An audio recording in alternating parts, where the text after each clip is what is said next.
Bonjour à tous, j'espère que vous allez bien. Aujourd'hui, on se retrouve pour parler du transit. Oui, je sais, sujet pas vraiment glamour, mais bon, pour le coup, c'est quelque chose de très important et qui peut parfois être perturbé chez certaines personnes de manière assez fréquente. Donc aujourd'hui, c'est parti, on va parler ballonnement. Venez avec moi.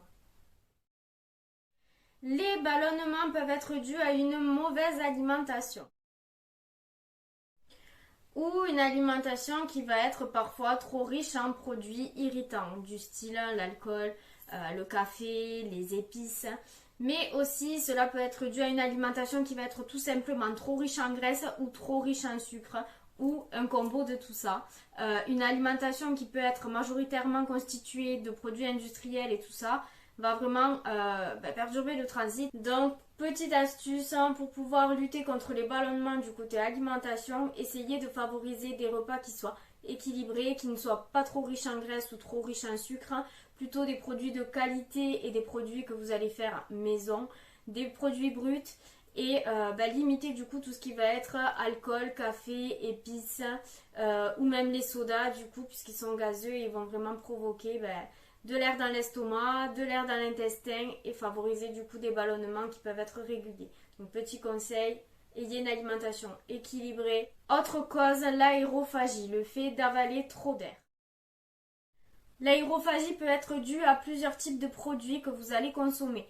Par exemple, si vous avez tendance à manger trop de chewing-gum dans la journée, le fait de mastiquer le chewing-gum va faire rentrer de l'air dans votre corps et ainsi vous pouvez facilement vous retrouver ballonné.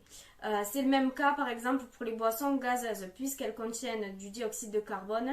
Il va y avoir de l'air qui va être ingéré et pareil, cela peut provoquer des désordres intestinaux. Il y a aussi le fait de boire à la paille. Alors on n'y pense pas forcément, mais certaines personnes aiment bien boire à la paille. Et pour le coup, vous ingérez plus d'air que si vous buviez à la bouteille. Et effectivement, ça peut du coup provoquer des désordres intestinaux, donc des ballonnements. Donc petit conseil, évitez de mâcher trop de chewing-gum ou évitez les boissons gazeuses, les sodas. Et aussi favoriser le fait de boire au verre ou à la bouteille pour éviter justement d'avaler trop d'air. Il y a aussi le stress, l'anxiété. Lorsqu'on a tendance à être stressé, etc., on peut avoir un ralentissement au niveau de la digestion et ainsi se retrouver sujet au ballonnement, au gaz, etc. Donc, petit conseil, ce serait d'essayer de vous relaxer quand ça vous arrive, de travailler vraiment sur votre respiration, pourquoi pas de faire des petits exercices de méditation ou pourquoi pas prendre un petit complément en allant voir un naturopathe qui vous permettra vraiment de vous apaiser, de relâcher la pression et d'arriver à gérer un peu mieux les émotions. La sédentarité. Des personnes qui vont faire très peu d'activité physique ou qui vont avoir un travail plutôt sédentaire et qui à côté ne font pas du tout de marche, etc., qui restent souvent allongés, souvent assis et tout ça, peuvent avoir un système digestif qui est ralenti par rapport à une personne qui va au contraire bien bouger dans sa journée. Effectivement, on va avoir une diminution des contractions du côlon et on va avoir une diminution de la digestion. Ainsi, on peut se retrouver facilement avec des maux de ventre, des problèmes de transit et des ballonnements. Donc, petit conseil, si vous avez tendance à rester plutôt sédentaire à la maison parce que votre travail se fait assis ou que vous êtes en télétravail, etc., n'hésitez pas à vous lever de temps en temps, à bouger un petit peu ou alors après votre journée de travail ou avant, aller marcher, faire une petite balade d'une trentaine de minutes pour avoir une demi-heure d'activité physique dans la journée. Ou alors voilà, levez-vous entre deux rendez-vous, essayez de vous occuper, de faire un peu de ménage. Et si du coup ça n'a rien à voir avec le travail, mais que vous êtes sédentaire au quotidien parce que c'est quelque chose qui fait partie de votre vie, essayez d'aller bouger un peu plus, du coup de faire des petites balades, pareil, faire un peu de ménage, tout ça. Toute activité est bonne à prendre. La grossesse et les fluctuations hormonales. Lors d'une grossesse, le bébé peut parfois appuyer un petit peu sur l'utérus et du coup aussi sur les intestins, ce qui peut provoquer des ballonnements ou des inconforts digestifs.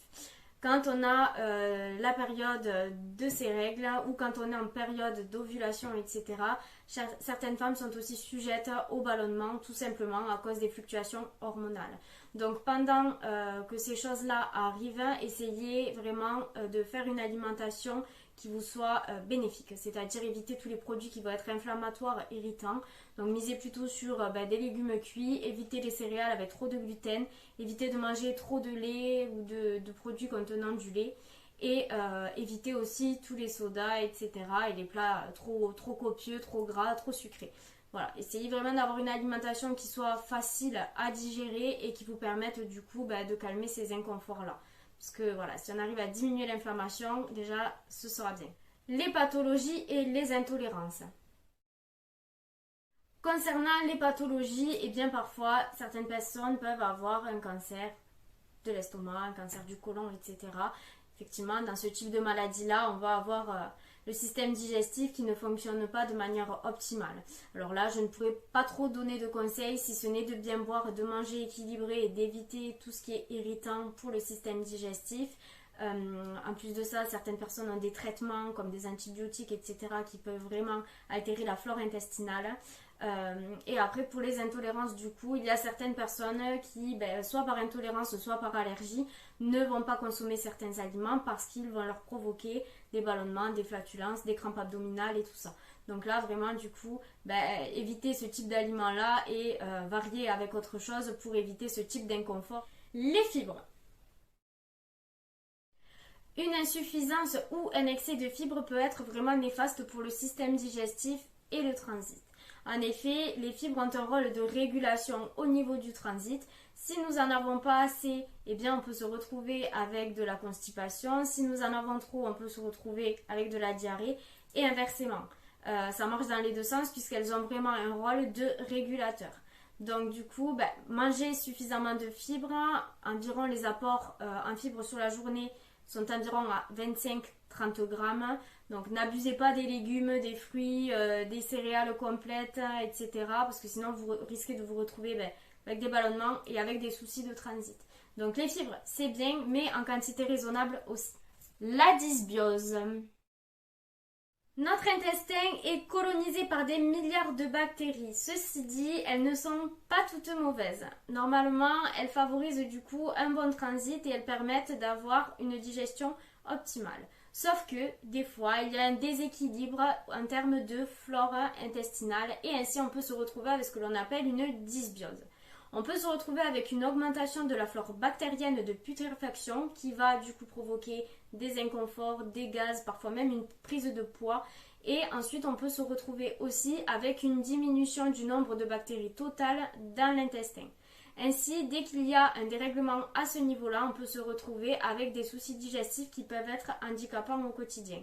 Donc pensez-y, si jamais vous êtes sujet à ça ou si vous avez fait des analyses de sang ou des analyses de flore bactérienne qui révèlent une dysbiose, eh bien, suivez un traitement pour soigner tout ça.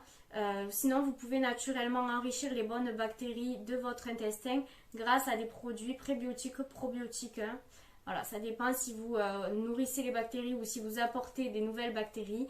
En tout cas, on peut le retrouver dans tout ce qui va être le kéfir de fruits, le lait fermenté. On peut aussi le retrouver dans le kombucha, on en retrouve aussi dans le fromage.